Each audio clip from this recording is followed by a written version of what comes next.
미국이 예고한 호르무즈 해협 역봉쇄, 우리 시간으로 오늘 밤 11시입니다. 7시간 남짓 남았습니다. 네, 이란은 미국이 해협을 통제하면 군사적 대응에 나설 거라고 경고하면서 긴장감이 높아지고 있습니다. 중동 현지에 나가 있는 특파원 연결합니다. 안동준 특파원. 네, 저는 지금 호르무즈 해협 근처에 있는 오만 무스카트에 나와 있습니다. 네, 이번엔 미국이 호르무즈 해협을 봉쇄하기로 했는데 지금 해협 상황은 어떤가요? 네, 트럼프 대통령의 역봉쇄 발언이 나오면서 호르무즈 해협에는 긴장감이 고조되고 있습니다. 이 때문에 해협을 통과하려던 유조선들이 다시 뱃머리를 돌리는 사례도 나오고 있습니다. 선박 추적업체에 따르면 몰타 국적의 초대형 원유 수송선이 호르무즈 해협 진입을 시도했다가 기수를 돌려 오만만 근처에 정박 중인 것으로 확인됐습니다. 또 라이베리아 국적 유조선은 전날 해협을 통과했지만 원유를 선적하지 못한 채 이동 중인 것으로 파악됐습니다. 이보다 앞서 해협을 통과한 파키스탄 국적 유조선 두 척은 각각 아랍에미리트와 쿠웨이트로 향했다고 로이터 통신은 보도했습니다. 미군은 이란 항만을 오가는 선박 외에는 호르무즈 해협을 통과하는 것을 방해하지 않을 것이라고 밝혔는데요. 앞서 양국의 휴전 협상 이후 호르무즈 해협을 통과한 선박은 모두 이란 국적이거나 이란과 관련이 있는 것으로 파악됐습니다. 이런 상황에 더해 미국이 역봉쇄 조치를 예고한 만큼 선박들은 일단 상황을 지켜보는 모습입니다. 네, 이런 미국의 호르무즈 해협 봉쇄 계획에 대해 이란은 어떤 반응입니까? 네, 이란은 군사행동 가능성을 언급하며 강경한 입장을 밝힌 상태입니다. 이란 혁명수비대 해군사령부는 호르무즈 해협의 모든 선박 통행은 이란 군 당국의 완전한 통제 하에 있다면서 적들이 단 한 번만이라도 오판한다면 해협은 그들을 집어삼킬 죽음의 소용돌이가 될 것이라고 경고했습니다. 또 군사력이 해협에 접근하는 것 자체를 휴전 위반으로 간주할 수 있다고 덧붙였습니다. 이란 측의 협상을 이끌었던 갈리바프 의회 의장은 봉쇄가 현실화되면 곧 4에서 5달러짜리 휘발유가 그리워질 것이라는 SNS 글을 올리기도 했습니다. 미국이 실제로 호르무즈 해협 역봉쇄를 시작하면 양국의 교전이 발생할 수도 있는 상황입니다. 하지만 호르무즈 해협에서 군사적 충돌에는 양국 모두 상당한 리스크가 따르는 만큼 양국이 긴장 상황을 회피하기 위해 타협점을 찾을 가능성도 있습니다. 네, 그런가 하면 이스라엘의 레바논 공습은 계속되고 있죠. 네, 이스라엘은 레바논 남부 지역에 대한 공습을 이어가고 있습니다. 알자지라는 이스라엘이 레바논 남부 마을을 공격해 최소 4명이 사망하고 3명이 다쳤다고 전했습니다. 이스라엘군은 레바논 남부 일부 마을로 통하는 모든 입구를 장악했다는 외신 보도도 나왔습니다. 무장정파 헤즈볼라도 반격을 이어가고 있는데요. 헤즈볼라는 현지 시각으로 새벽 이스라엘 도시와 정착촌에 대해 미사일 공격을 가했다고 밝혔습니다. 또 지난 하루 동안 이스라엘 북부와 레바논 남부에 있는 이스라엘 군 기지 등 43건의 공격을 감행했다고 덧붙였습니다. 헤즈볼라는 이스라엘과 미국의 공격이 중단될 때까지 이런 대응은 계속될 것이라고 경고했습니다. 이스라엘의 공습으로 인한 사망자 수는 2,000명이 넘었습니다. 레바논 보건부는 지난 3월 이스라엘의 공세가 시작된 이후 사망자는 2,055명에 달하고 최소 6,500명이 부상을 입었다고 전했습니다. 지금까지 오만 무스카트에서 YTN 안동준입니다. 파키스탄에서 개최된 종전회담이 결렬로 끝난 뒤 미국과 이란 양측의 비난전이 거세지고 있습니다. 네, 이란은 합의에 거의 도달한 순간 미국이 골대를 옮겼다며 애초에 협상 의지가 있었는지 의심하고 있습니다. 주말 사이 회담이 열린 파키스탄으로 가보겠습니다. 권준기 특파원. 네, 저는 파키스탄 수도 이슬라마바드에 나와 있습니다. 네, 이란은 어제 협상에서 미국이 다 된 합의에 재를 뿌렸다고 주장했죠. 그렇습니다. 이번 회담에 참석했던 아라그치 이란 외무장관은 자신의 SNS에 올린 글에서 미국이 협상에서 극단적인 요구를 했다고 주장했습니다. 이란은 전쟁 종식을 위해 선의로 협상에 임했는데 미국이 합의 직전에 과도한 요구와 골대 이동 그리고 봉쇄에 직면했다고 말했습니다. 그러면서 미국은 교훈을 전혀 얻지 못했다며 선의는 선의를 낳고 증오는 증오를 낳는다고 강조했습니다. 이란의 협상 단장이었던 갈리바프 의장도 미국은 이란의 신뢰를 얻는 데 실패했다며 싸움을 걸면 싸우겠다고 말했습니다. 이란 의회 국가안보위원장도 미국은 애초에 협상을 하러 온 게 아니었다며 협상 태도를 비난했습니다. 들어보시죠. آمریکایی‌ها به دنبال باز تحمیل اراده بودن بر ملت بزرگ ایران منتها از مسیر مذاکره و با ادبیات دیپلماسی. 네, 어렵게 마련된 협상이 결렬된 결정적 이유는 파악이 됐습니까? 네, 미국 측 협상 대표였던 벤스 부통령은 어제 기자회견에서 협상 결렬의 결정적 이유로 핵 개발 문제를 들었었죠. 좀 더 구체적으로는 이란이 갖고 있는 고농축 우라늄 400kg을 국외로 반출할 것을 요구했고 이란은 수용 불가 방침을 분명히 한 것으로 전해졌습니다. 또 다른 주요 쟁점은 알려진 대로 호르무즈 해협 개방 문제였고 협상을 앞두고 일종의 진실 공방을 벌였던 이란의 동결자산 해제 문제도 합의의 걸림돌이었습니다. 다만 미국과 이란 양측은 어제 첫 협상의 결렬을 선언한 뒤에도 이 남은 쟁점을 놓고 이견을 좁히기 위한 실무 협의를 이어가고 있는 것으로 파악되고 있습니다.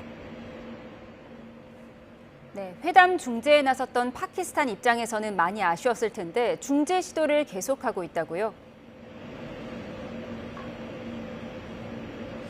그렇습니다. 이번 평화회담 개최를 위해서 지난주 목요일부터 휴일에 들어갔던 파키스탄은 오늘 월요일을 맞아 다시 도시가 활기를 띠고 있습니다. 주말 사이 한산했던 도로는 아침 출근 시간엔 교통 정체로 분주한 모습을 보이기도 했습니다. 파키스탄 정부는 협상 결렬 이후에도 휴전을 이어가면서 대화를 이어가기를 촉구했는데요. 이샤크 파키스탄 외교장관은 이집트, 사우디 외무장관과 잇따라 전화통화를 갖고 협상 진전 상황을 공유하며 대화 재개를 위한 지지를 요청했습니다. 여전히 파키스탄에서 종전 협상이 재개되길 바라면서 중재 역할을 계속하겠다는 의지를 강하게 보이고 있습니다. 지금까지 파키스탄 이슬라마바드에서 YTN 권준기입니다. 미국과 이란 간의 종전 협상이 결렬되고 미국이 호르무즈 해협 역봉쇄에 나서는 등 중동 사태 악화로 우리 금융시장에 찬바람이 불었습니다. 네, 코스피가 1% 가까이 하락해 5,800선 초반으로 내려왔고 원달러 환율은 1,490원대 근처로 올라왔습니다. 현장에 나가 있는 취재기자 연결해 보겠습니다. 유한웅 기자, 주말을 보내고 코스피가 다시 하락했는데요. 오늘 상황 어땠습니까? 지난주 금요일 5,850선에서 마감했던 코스피가 5,800선을 겨우 지킨 채 마감했습니다. 코스피는 2% 내린 5,730선에서 출발했는데 장중에 낙폭을 줄여 1% 가까이 내린 5,808로 마감했습니다. 외국인은 닷새 만에 순매도로 돌아섰고 기관은 사흘째 순매도를 계속했습니다. 코스피 대장주의 희비는 엇갈렸습니다. 삼성전자는 2.4% 내린 20만 1,000원에 현대차는 2.3% 내린 47만 8,500원으로 각각 마감했습니다. 하지만 SK하이닉스는 외국인 매수세에 힘입어 1.3% 오른 104만 원으로 마감했습니다. LS일렉트릭이 14%, 고려아연이 5%, 효성중공업이 4% 상승하는 등 전력과 원자재 관련 종목은 강세였습니다. 코스닥은 1.5% 내린 1,076으로 출발했지만 0.6% 오른 1,099로 장을 마쳤습니다. 코스닥 시장에서 외국인과 기관의 순매도에도 개인의 순매수로 지수가 상승했습니다. 중동 사태 악화로 위험 회피 심리가 커진 가운데 개인은 코스피와 코스닥 시장 모두에서 저점 매수에 나섰습니다. 네, 오늘 환율 상황은 어땠습니까? 원달러 환율은 1,480원대 후반과 1,490원대 초반 사이를 오갔습니다. 서울 외환시장에서 원달러 환율은 1,495원으로 출발해 1,498원으로 장을 마쳤습니다. 지난주 금요일 1,482원으로 주간 거래를 마쳤는데 주말 사이 환율이 7원가량 올랐습니다. 환율 상승은 증시에서 외국인 매도세와 중동 사태 불안에 따른 유가 상승 때문이었습니다. 국제유가 벤치마크인 브렌트유는 7% 오른 배럴당 102달러대, WTI 서부 텍사스산 유는 8% 오른 배럴당 104달러대에서 거래 중입니다. 주말 전 90달러대로 내려왔었는데 주말을 보내고 배럴당 10달러 가까이 올랐습니다. 이란 전쟁 불안에 환율이 다시 1,500원에 다가서면서 외환 시장에는 긴장감이 흐르고 있습니다. 지금까지 외환 거래 현장에서 YTN 유환홍입니다. 트럼프 대통령이 호르무즈 전면 봉쇄 카드를 들고 나온 건 이란의 돈줄을 차단해서 결국에는 두 손 들게 만들겠다는 의도로 풀이되고 있습니다. 하지만 자칫 유가 급등과 경제 위기를 초래해서 미국이 전 세계를 적으로 돌리는 역풍을 맞을 수 있다는 분석도 많습니다. 박영진 기자입니다. 미국은 미 동부 시간 13일 오전 10시부터 이란 항구를 출입하는 모든 선박을 차단한다는 방침입니다. 하지만 봉쇄가 이란만을 차단하는 것이 아니라는 점이 중요합니다. If he goes after some of the ships that are holding Iranian oil, those have already been purchased by China, by India, by other countries in Asia who will suffer from this, but it's also their oil. He's not taking Iran's oil. 이런 조치는 미국을 중국, 인도 등 다른 나라들과의 대립구도로 몰아넣을 가능성이 큽니다.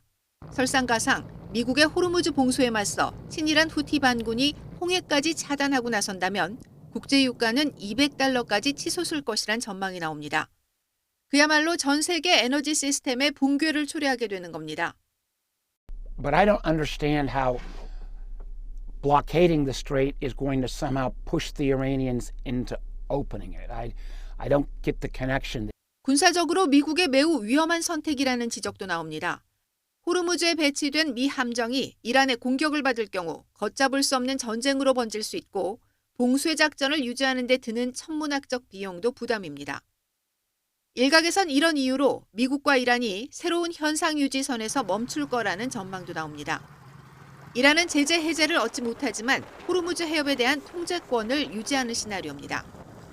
They will re-establish economic relations with a large number of states who had fled the Iranian market because of U.S. sanctions but are now forced to come back in because they need the oil from the Persian Gulf and they need to pay those tolls. 결국 미국의 더 큰 압박이 이란의 굴복 대신 오히려 이란에 버틸 수 있는 명분과 승기를 쥐어주는 역설적인 결과를 낳을 수 있다는 지적입니다. YTN 박영진입니다. 자, 미국과 이란 간의 그 협상이 이루어지고 있었던 그 시각에 트럼프 대통령은 백악관에서 보고를 받는 게 당연했지만 이날 외부에서 꽉 찬 일정을 보냈습니다. 어떤 일정이었을까요? 함께 보시겠습니다. 자, 협상 당일 오전 시각 트럼프 대통령이 포착된 곳은 워싱턴 DC 인근에 있는 자신의 내셔널 골프장이었습니다. 이제는 뭐 놀랍지도 않죠. 이 여유로운 골프 일정을 마치고 자, 트럼프 대통령은 이렇게 에어포스 원에 올라타게 되는데요. 자, 이렇게 되면 협상과 관련된 중요한 장소에 가나 싶은 생각이 드는데 그랬던 트럼프 대통령, 그가 나타난 곳은 플로리다주 마이애미 카세야 센터에서 열린 UFC 2종 격투기장이었습니다. 자, 트럼프 대통령 뒤로는 남편 쿠슈너를 협상장에 보낸 장녀 이방카도 보이고요. 또 마코 루비오 국무장관도 동행한 것으로 전해집니다. 자, 옥타곤 바로 앞에 앉아서 경기를 지켜본 트럼프 대통령, 관중들의 적극적으로 호응을 해주기도 했고요. 또 UFC 선수와 담소를 나누는 장면도 포착이 되기도 했는데 이 시각에 파키스탄에서는 협상 결렬 소식이 전해집니다. 자, 이후 트럼프 대통령은 호르무즈 해협에 대한 역봉쇄 계획을 발표하는데요. 자, 이 발표 직후 트럼프 대통령이 포착된 곳은 또 골프장이었습니다. 이번에는 플로리다에 위치한 골프장인데 여유롭게 클럽하우스에 들어온 트럼프 대통령 동행인들과 반갑게 인사를 나누는 모습이죠. 자, 수많은 사람들의 목숨과 세계인의 삶이 걸려있는 중차대한 협상 전후로 여유롭게 취미만 즐기고 있던 미국 지도자의 모습, 사람들은 어떻게 바라볼지 궁금합니다.